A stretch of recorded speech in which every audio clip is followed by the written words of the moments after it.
אזור נורווינס השתנה לנצח ברגע שהפך לאזור כלכלה פתוח. גם נורווינסק וגם טרקוב הפכו למרכזים של שותפות בינלאומית. אחד התאגידים המשפיעים בעולם, טרה גרופ, הקיים את המטע האזורי שלו בטרקוב.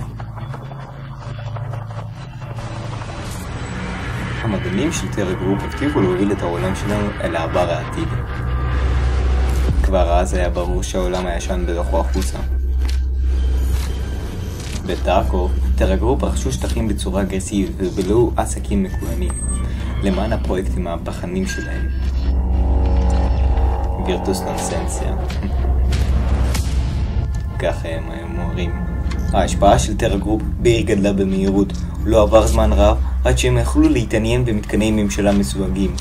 מהלך שלא יכול היה לחמוק מעיני רשויות הביטחון. כדי להגן על הנכנסים שלהם, טרה גרופ שחררו חברה צבאית פרטית זרה. יוסק. אנשי יוסק התחילו לחסום גישה למתקני טרה גרופ, ואפילו לרשויות המדינה כבר לא היה מושג מלא מה התאגיד עושה בתוך גבולות טרקוב. בסופו של דבר נשלח ועתה החקירית למטע המקומי כדי לערוך חיפוש ולהכין דוח. אבל לוחמי יוסק סירבו לאפשר להם להיכנס. ופתחו באש. לאחר הטראקט הזו הופיע כוח חדש באזור נורווינסק, PMC דיר. המשימה העיקרית שלהם היה לחשוף ולאסוף ראיות לפעילות הבלתי חוקית של טרה גרופ מסביב העולם. אבל המתח הסלים במהירות. בהתחלה הפעילות של דיר והקונפליקטים שלהם עם יוסק היו מגבולים ובודדים. היה מסוכן מדי לערוב כוחות צבאיים מלאי כדי לשמור על הסדר, בגלל המעמד המיוחד של האזור.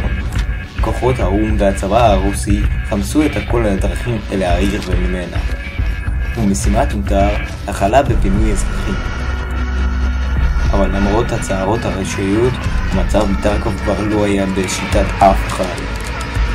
העימות בין דיר ליוסק התפתח למלחמה כוללת.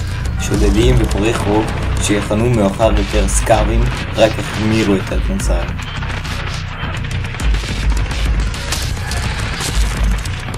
במשך כמה שנים שתי החברות נלחמו זו בזו, כל אחד מבצע את ההוראות הפיקוד שלו.